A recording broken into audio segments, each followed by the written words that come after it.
Coming up on 2020 on ID, a vibrant co-ed disappears in the night. Just never can imagine something like this happening to such a beautiful person. There were no eyewitnesses. There was no confession. But there were cameras. You can see him looking into the store and watching what she's doing. She was totally unaware. The last moments of a young woman's life caught on tape. You get excited because you had a video which showed somebody pulling the body out of the car. Oh God, please don't let this be her. But does the video tell the whole story? There was this hour and a half in time where we don't know what happened. And what was this man doing that night? I seen her in the back seat. I seen her eyes were open. Police search for answers while a family comes to grips with the truth. Evil crossed Melanie's path that night. Murder caught on tape. Welcome to 2020 on ID. I'm John Quinones. We live in an age where cameras capture practically everything in our lives. They protect our homes and our shops, our cars and our streets. But they can't always protect us. For the family of 19-year-old Melanie Goodwin, cameras would prove a blessing and a curse. As Jim Avila first reported in 2009, they had played a vital role in Melanie's brief life. Now, they would provide vivid clues to her death. Knock, knock. Who's there? Interrupting cow. Interrupting no. Melanie Goodwin lived nearly all of her 19 years in front of the camera, a born actress in a Shakespearean tragedy. Her mother, Peggy. When she was a little girl, like 2, she'd be making faces in front of a mirror and just entertain herself for hours. So we started her in voice lessons and theater classes when she was about 3rd grade. Growing up in Arlington, Texas, her best friend, Demaya Pridgeon, was always there to help her practice. We lived across the street from each other for many, many, many, many years. And as kids, we loved to play. We had great imaginations. We would make stuff. We would go, in the backyard and play hide and go seek. I mean, just all kinds of things. Some of my best memories as a childhood, all of my best memories as a childhood were with Mel and her family. She's a brick. All right. I have to house. Was she always an actress? Yes, always loved to sing and dance and to laugh.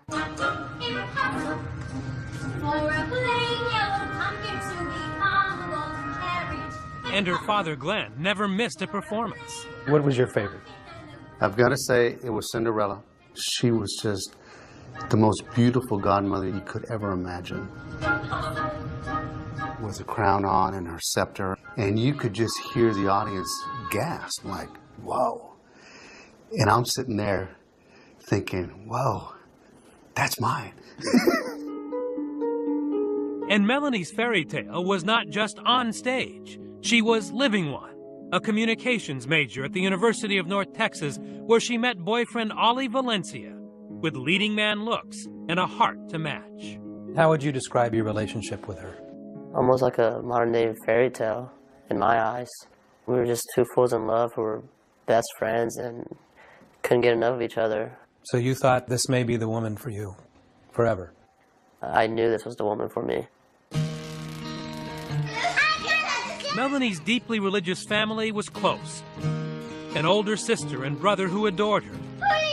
A star at home, too. Melanie just embraced everything. She was fun to talk to. She's smart. She had an insight that, and vision that was a little bit, well, was unique. And, of course, she was my baby, so the baby's the baby, and, and she's my girl. All backed by a supporting cast of many fast friends. I think that's what makes it so hard. Just never can imagine something like this happening to such a beautiful person. On Monday afternoon, September 24th, 2007, Melanie's bubbly, always-on personality is in full display at 5 o'clock as she heads off to work as a model promoting the energy drink Red Bull. I kissed her goodbye and just looked her in her eyes and was just so happy to be with her, and she went on with her day. Melanie met the other Red Bull girls for dinner and then reported to a video game store called the GameStop, handing out samples to Red Bull's target audience of young males anxious for the premiere of a new hit game, Halo 3. GameStop wasn't releasing it till midnight, and they went to the GameStop to promote the product, and then they finished probably around 1 or 1:30. It's now early Tuesday morning, and Melanie's headed back to campus, her long day finally about to end in the arms of her boyfriend.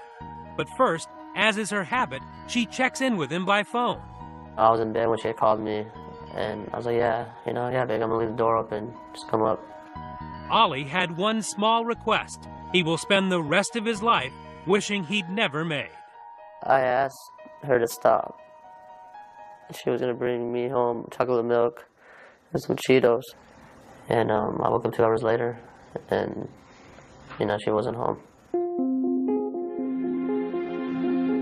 And it's at that final stop for snacks in this nearly empty convenience store on a dark and lonely street, just a few miles from her boyfriend's apartment, where Melanie's last act is played out on camera once again, captured in harsh lighting, and this time on grainy surveillance tape. Carrollton, Texas detective Greg Frade. You see Melanie walk into the store, and as he's walking by, you can see him looking into the store and watching what she's doing.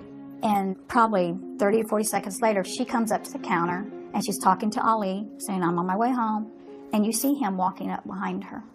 She was totally unaware. A new sinister character is about to enter Melanie Goodwin's life, and it's not a bit part. Evil crossed Melanie's path that night. When we return, Melanie's boyfriend is desperate to reach her. I called and called and called and called. I was trying to calm myself down, like, everything has to be okay. And another call, this one to the police. There's a burnt female body over here. Stay with us.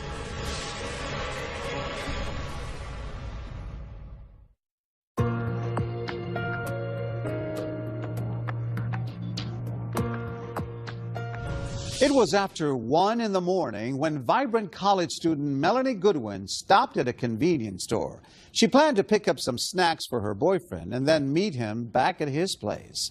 But she never arrived. Hours later, Texas authorities are on the verge of making a gruesome discovery. Once again, here's Jim Avila.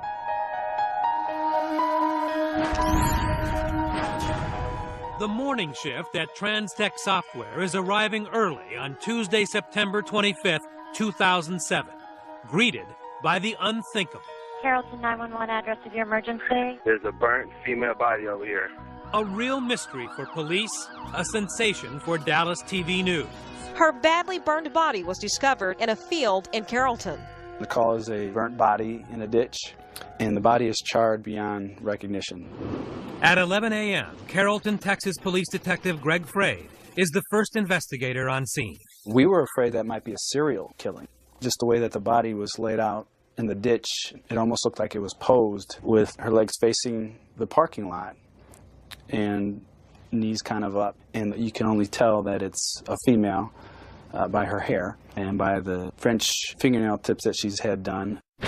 I've seen my share of terrible things that people do to each other. This one is probably the most horrific that I've seen. But the horror was just beginning, because in the first big break of the investigation, someone notices the office building parking lot is videotaped 24 hours a day. Whatever happened to this young woman happened on camera.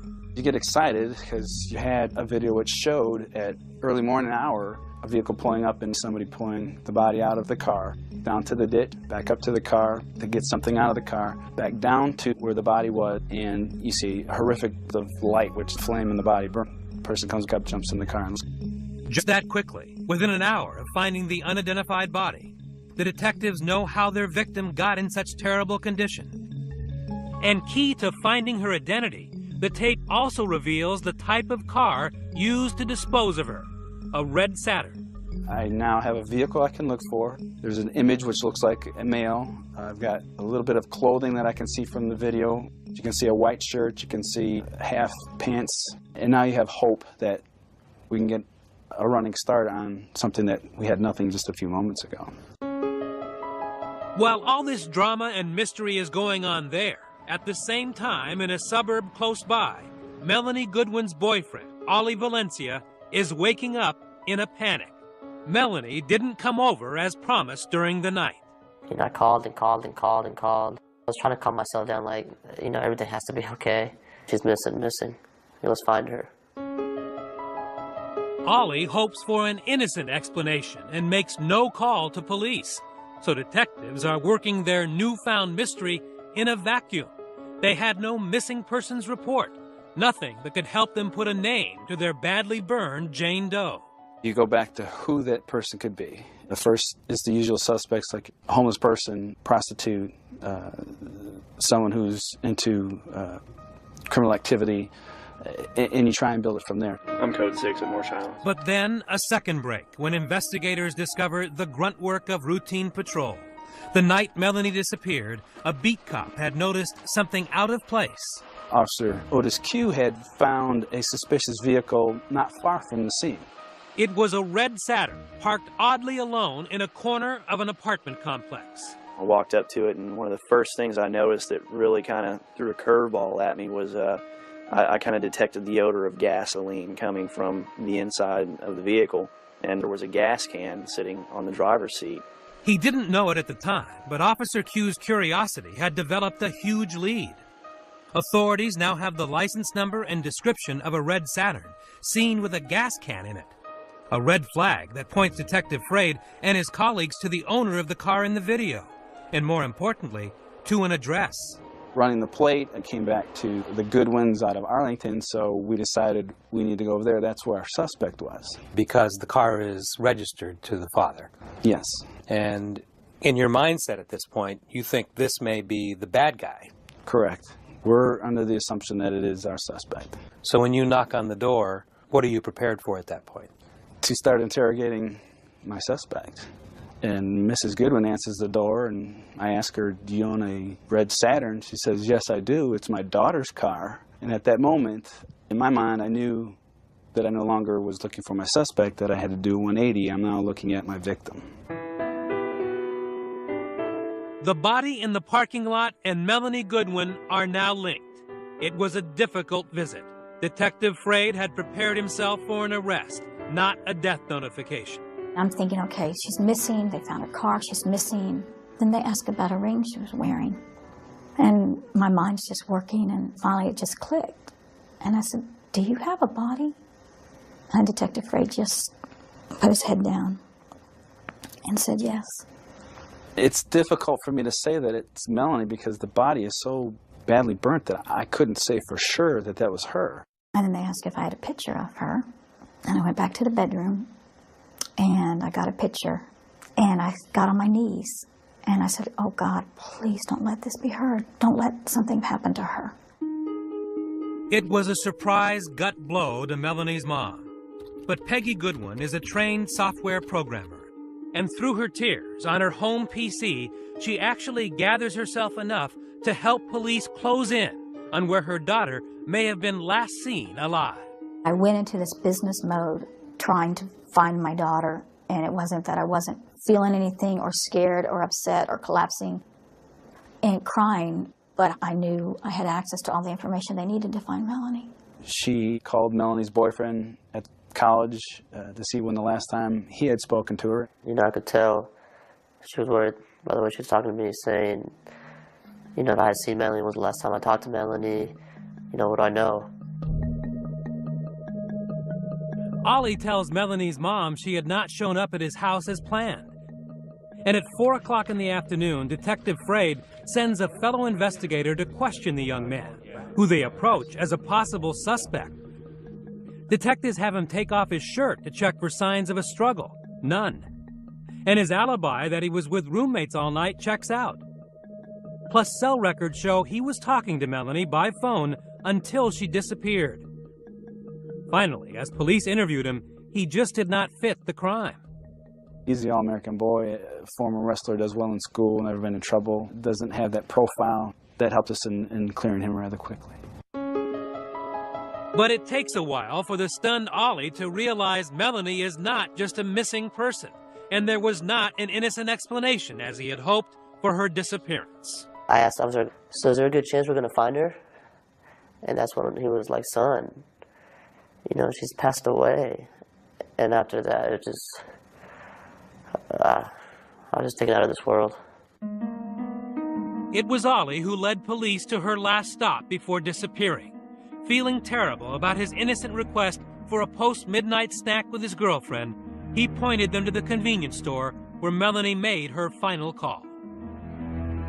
I couldn't even look at her parents in the face because I felt as it was my fault. My fault she's not here today. She wasn't here yesterday. She won't be here tomorrow. No one can predict where good and evil will cross paths, where a simple stop at a convenience store for chocolate milk and Cheetos will turn dangerous, even tragic. A place where innocence is lost, where Melanie Goodwin, in a surprise rendezvous, runs straight into a stone-cold killer. You can see him looking into the store and watching what she's doing. It turns out the state-of-the-art Quick Trip convenience store has 4 cameras watching customers, the registers, even a glimpse of the sidewalk out front. And it's those cameras whirling away in the middle of the night that give Detective Fraid the first clue to the identity of Melanie's killer. The first thing that stands out in our mind is a male that is just kind of walking up and down the outside of the store. Nearly every step of this crime is on videotape. Another break. It's not only video, but it's video with audio.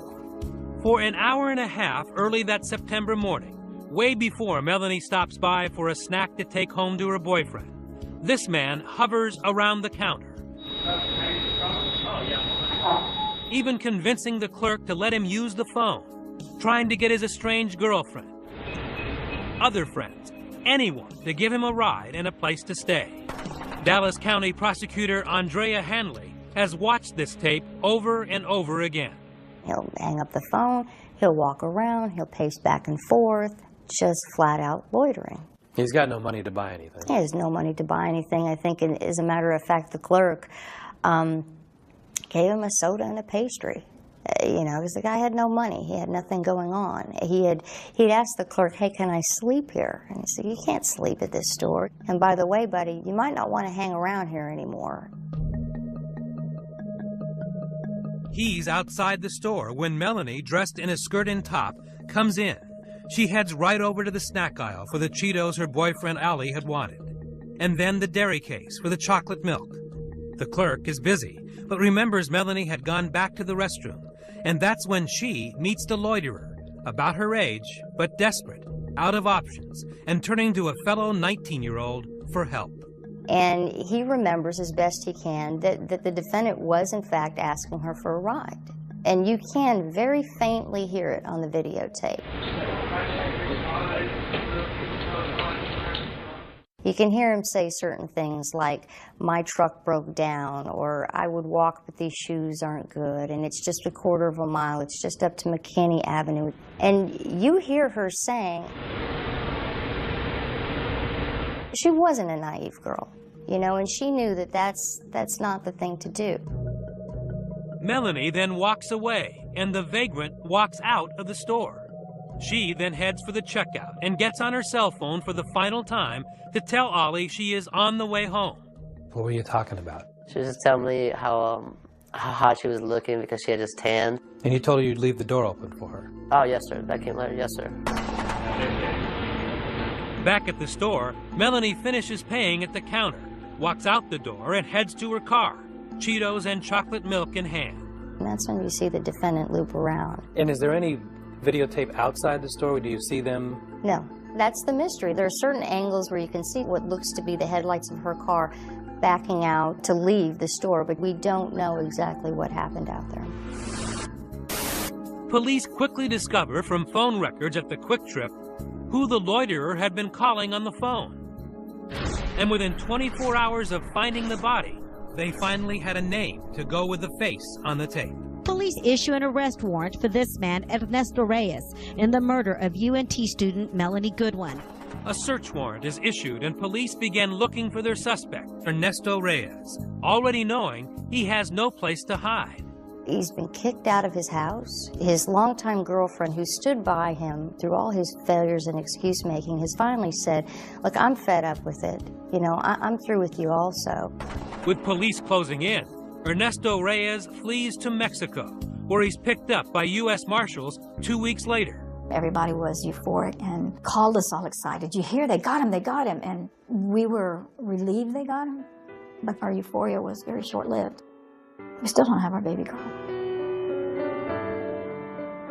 When we return, Ernesto Reyes tells his side of the story. I asked for a ride, and she said to me, "Where are you going?" And I told her, to my friend's house. And could there be another man involved? I remember she had a skirt on. Who really murdered Melanie Goodwin? Stay with us.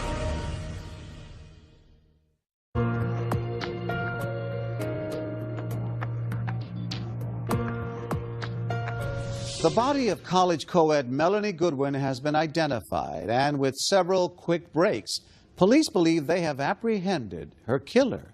As they construct the timeline and build the case, they learn more about Melanie, a random victim of a homicide. Once again, Jim Avila.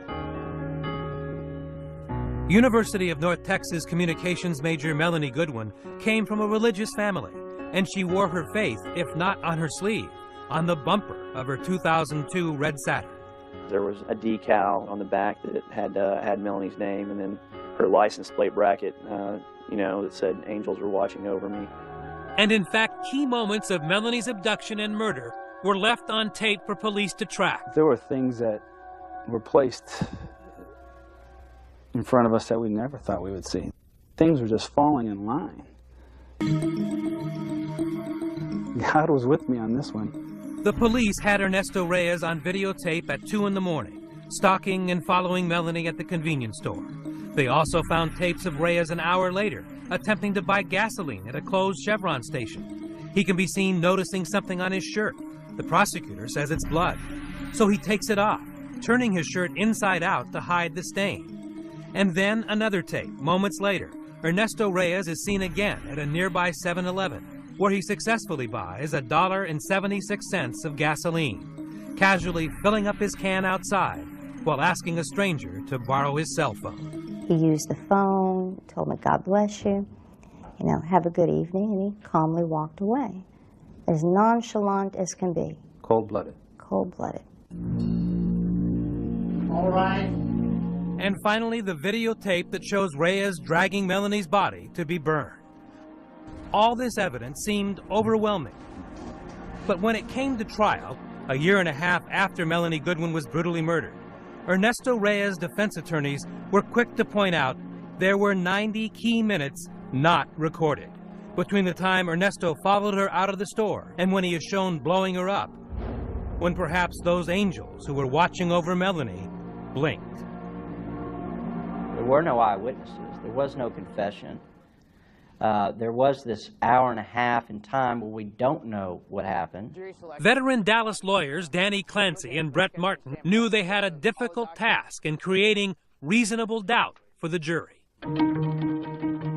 These horrific photographs that we've seen, the video that we've seen, yes, it's evidence, but ultimately you have to make a decision whether or not the state's proven beyond a reasonable doubt that this man and no other is responsible for her death.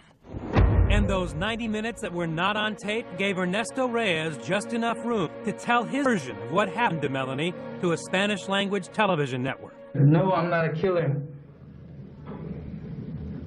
I've never been a killer. I've never wanted to be a killer. I was just there at the wrong place, hanging with the wrong people. This is the man Ernesto Reyes accuses of being the wrong people. Mr. Young, you're currently under indictment for the felony offense of tampering with physical evidence. His name is Donovan Young. He admits that Ernesto showed up at his apartment about 3 a.m. the night Melanie Goodwin was murdered, took him down to the parking lot, and showed him her body in the back seat of her red Saturn. It's a two-door car, so they got like the little triangle window.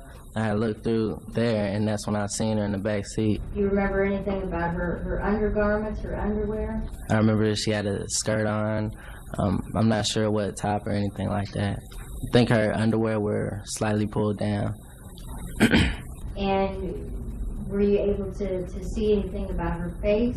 I seen her eyes were open. When I looked in the back seat, he said he killed someone that looked like a dead person. Donovan Young, a convicted drug user with a shady reputation and Ernesto's friend, was a man in serious need of a moral compass, because not only did Young not call police that night, he helped Reyes get rid of Melanie's body. He said he needed some gas. He said he needed a few dollars. I said, you know, I don't have any, but I do have a few dollars. And with that, Young says he gave Reyes money and a gas can, and then walked back into his apartment and went to sleep. Why in the world did you not walk inside, pick up the phone, and call the police? I still think about that to this day. You know, I actually wish I could go back in time and do that, because that's something I do regret. Donovan Young's cold-hearted response left a huge opening for Reyes and his attorneys. And Reyes saw this unsympathetic character as his way out. He told his story to a Spanish-language television network. I'm innocent. Soy inocente. I am innocent. I am innocent. And the person who did it is outside laughing about me. Fearing a blistering cross-examination, Ernesto's attorneys did not allow him to testify in front of the jury. Instead, they played the TV interview in court to let Ernesto tell his tale without a prosecutor to challenge him directly. I asked for a ride, and she said to me, "Where are you going?" And I told her, "To my friend's house," and she said, "Yes." Reyes does not deny that's him on videotape stalking Melanie at the convenience store. But then he tells the interviewer Melanie is to blame, saying she was asking for trouble. She said to me, "Do you know where I can find some drugs?" I asked what kind, and she said, "Whatever I can get." In the interview played out in court, Reyes then claims he had her drive to Donovan Young's apartment, where he got in the back seat while Melanie and Donovan sat in the front seat sharing marijuana and pills. Then I don't know what happened, the fight. I didn't know if he was hitting her or messing with her. Then I started getting scared. You could see that she was not okay, and then I asked what happened. And then when I said I'm going to leave, this guy pulled a gun on me, a black pistol. I'm not guilty. This guy's the one who killed her. It was very difficult for me to sit there and to listen to that. I always had the confidence that as the trial unfolded, that they would see the kind of Melanie that everybody that met Melanie saw. For them to imply that she would just go in and pick up somebody, it's so absurd, and it hurts so bad that they would even have the nerve to imply that about my daughter. The anger I had was like a mother bear with her claws out, and it took a lot to calm me down. After that day, I was shivering. I was so angry because Melanie just would never do that. None of my kids would. The pain and anger the Goodwins felt would not end soon. In that TV interview, Ernesto Reyes admits disposing of Melanie's body. After all, he was seen on videotape carrying her corpse and then setting it on fire. But the jury hears him claim that Donovan Young forced him to do the dirty work. I said, God help me. What am I going to do? Maybe he's going to kill me. So I bought the gasoline. And we went to the white warehouse. And then he said to me, put the gasoline on her. I said to him, no. And he told me, laughing, you do it. So I did it. And buried in that TV interview is perhaps the only eyewitness, minute-by-minute account of how Melanie was killed. How did he kill her? Hitting her. Just hitting her. And I believe choking her. Because when I was high on drugs, he was holding her, grabbing her. When we return, whose story would the jury believe? Ernesto Reyes or Donovan Young? We'll be right back.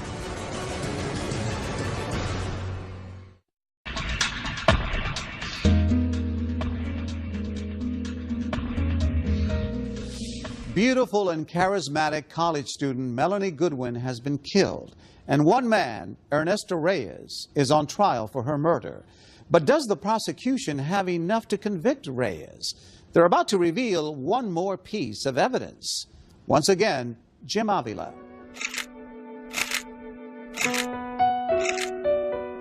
Snapshots of a 19-year-old student actress. The last looks at Melanie Goodwin. taken from her own digital camera, the one she carried in her car till the day she died. The pictures told the story of this young girl's life. You had her with her parents on vacation, you had her hugging her father, you had her with her boyfriend, and just being fun and silly. You know, just told the whole story of Melanie. One simple photo data card and 2 last snapshots that would shock the police. Self-portraits of Ernesto Reyes.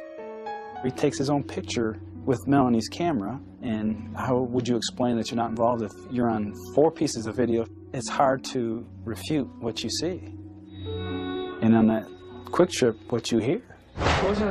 Ernesto Reyes' far-fetched story of a drug-craving young woman anxious for sex with a stranger, killed by his drugged-out friend while he watched, is badly damaged by the fact that everywhere the jury turns is another photo of Ernesto Reyes. Ladies and gentlemen of the jury. Co-prosecutor Stephanie Fargo drove it home in her closing argument. Who has the evidence all over them? Who's the only person you see on the surveillance videos? You should be insulted that he tries to put this on Donovan Young. Evidence doesn't lie. In fact, the jurors say it was what they did not see in that explosion video that made them doubt Ernesto's alibi, that an accomplice named Donovan Young killed her and ordered his cooperation. Juror Amy McCall. Ernesto said that Donovan Young was in the back seat of the car with a gun telling him what to do at one point, and when the sky lights up you can see inside that car and there was no one there. But perhaps the biggest hole in the Reyes story came from Melanie herself. A single trace of DNA. Most of the crime scene evidence was destroyed, but one critical piece of genetic material tying Ernesto Reyes to the attack on Melanie did not burn. The medical examiner found it deep inside her body. Swabs are placed both in the oral cavity, the vaginal cavity, then placed in a box, all of which is sealed and taken to the criminal investigation laboratory. The DNA evidence that we were able to get was from the vaginal smear. We were not able to get DNA from her clothes or from her hands. He thought he was smart. He thought he was doing everything that he could do to get away with this crime. He thought by burning her body that he was burning up all the forensic evidence, any kind of DNA or blood evidence or his fingerprints. You know, he thought he was very successful at that. Well, he wasn't. The fire had done a pretty good job, but it did not get that DNA. So it showed that he had at least had sex with her. I had to prove that it was not consensual sex. Despite Melanie's all-American girl reputation, the defense team makes one last-ditch effort to blame the victim. They would try to convince the jury that she wanted to have sex with Reyes. You personally didn't observe any obvious signs of sexual assault, did you? Well, right. My autopsy clearly lists that I didn't find lacerations or bruising in there. Again, that's not a big surprise, but I did not see traumatic injuries. A lot of times you do find DNA underneath the fingernails of the victim, where they're scratching and scraping and clawing and doing everything they can to fend off their attacker. None of that evidence existed. It was important for me to paint a very good picture of her because of the defenses that he was throwing out there, and to be able to show that everything he said about her willingly, getting in the back seat of her car is complete and utter nonsense.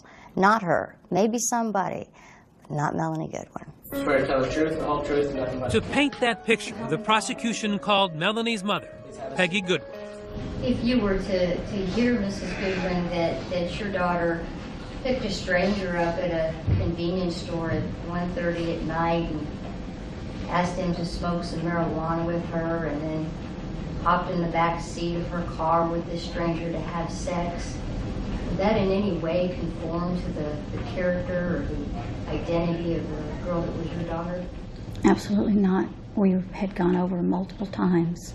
Never pick up strangers, and if you have to stop at night, you have to stop at a very brightly lit, well-traveled store. Lock your doors, look behind you, look around you, be aware. There's some video that And then Melanie's mother told an anecdote that helped the jurors understand why there were no signs of a struggle. When she started asking me about Melanie, I just talked about her size, that she was so tiny that when her brother would wrestle with her and tickle her, he would hold both of her wrists in one hand. And I thought to myself, my goodness, she has just unwittingly explained to the jury exactly what happened. you know, that he was able to take hold of both her wrists and attack her that way. That she didn't have the opportunity to scratch anybody's eyes out. That's why she didn't have DNA under her fingernails. He held both of her wrists in his hand while he beat her. But perhaps just as convincing to the jury was that the medical examiner confirmed there were no drugs of any kind in Melanie's system. And there was one other huge factor. Melanie was in a happy relationship with a boy she had promised to marry. They tried to raise that she somehow had consensual sex with this guy. I know no one in their right mind believes that, even people that didn't know her. And even though that's what he claimed, it's not even an option. Juror Anna Palmer never met Melanie. She didn't have to. Could you picture them in any way together? No, absolutely not. We saw her boyfriend, and I think she had a committed relationship with him, and I couldn't imagine her having anything to do with Ernesto Reyes. In order for you to believe it, you gotta buy that. And then damning words from Deputy District Attorney Andrea Handler, describing the terrible way Melanie died, raped, beaten, and killed by the hands of a stranger. The reality of being asphyxiated, of being strangled to death, is horrific. You must have enough pressure applied to a person's neck to cut off their blood flow and their oxygen for 10 to 15 seconds. That's 10 to 15 seconds of Melanie Goodwin struggling, most likely screaming, fighting for her life. That's 10 to 15 seconds that this defendant has his hands on that little girl's neck. The Reyes defense team called no witnesses, unwilling to let the defendant face cross-examination. He never told you that... But they made every attempt to raise reasonable doubt while questioning the prosecution's witnesses. We're asking you respectfully to return a verdict of not guilty in this case because the circumstantial evidence in this case does not rise to a level of proof beyond a reasonable doubt. The jury took just 3 hours to reach a verdict. The defendant will please rise. What say you? We, the jury, find beyond a reasonable doubt the defendant, Ernesto Pena Reyes, guilty of the offense of capital murder as charged in the indictment. And then a final dramatic courtroom moment for Glenn and Peggy Goodwin. Before sentencing, they stood in front of the judge and emotionally told him of their loss. Melanie Therese Goodwin's family and friends have something to say to you.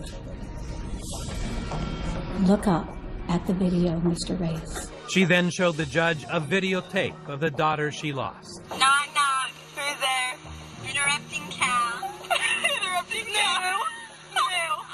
You demanded that he look at you, that you get a chance to look into those cold, evil eyes. Why?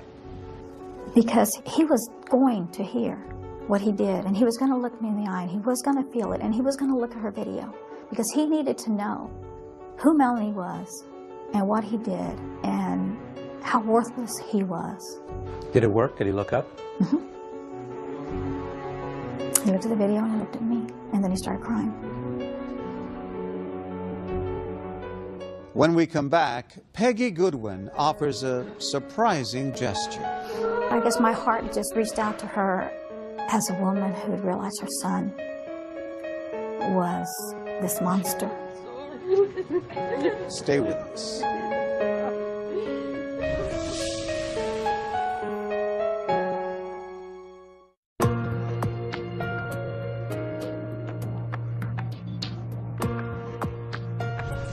Ernesto Reyes has been found guilty for the murder of college student Melanie Goodwin. Now it's time to start the healing process. With the conclusion of our story, Jim Avila. Merciful Father. Melanie's friends said goodbye to her on campus, celebrating with songs and pictures. A tribute not only to her life, but to her parents, who had lost so much.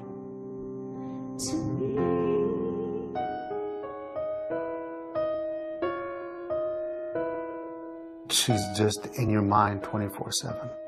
You want to always think about the good things, and I do, but it saddens you nonetheless. I pray about her every day, and it'll bring a tear to my eye. Bye. I love you. You grieve not only the loss of her, but the loss of your whole future. And we are trying to make good things happen, trying not to let the evil of this destroy us or our children. In fact, it was on the last day of the trial that the Goodwins' triumph over evil was on dramatic display. Reaching out to their killer's family, two mothers who lost two very different children in a surprising embrace.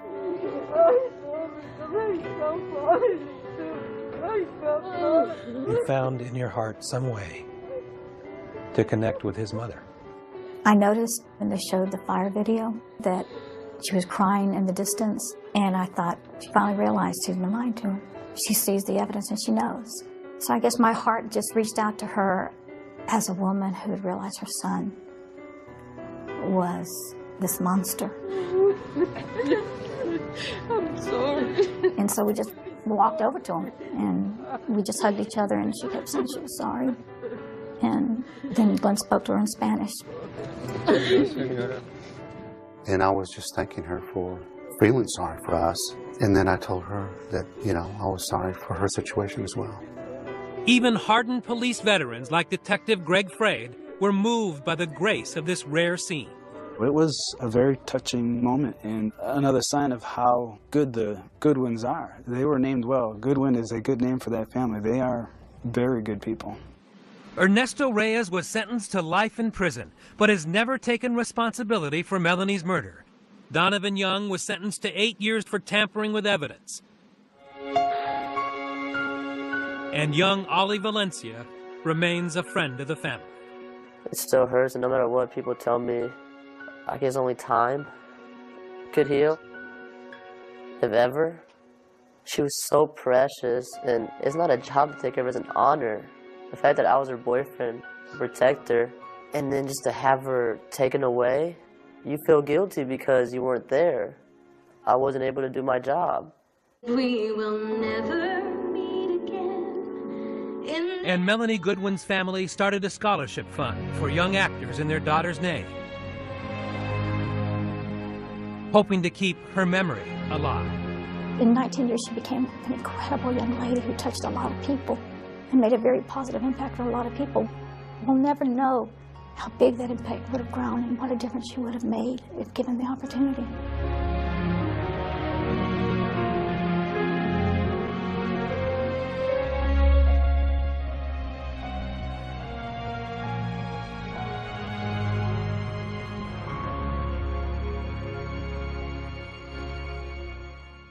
Peggy and Glenn Goodwin say they still struggle with the loss of their daughter. They continue to raise money for the scholarship fund in Melanie's name and are writing a book about her life. As of 2014, Ernesto Reyes has exhausted his state appeal.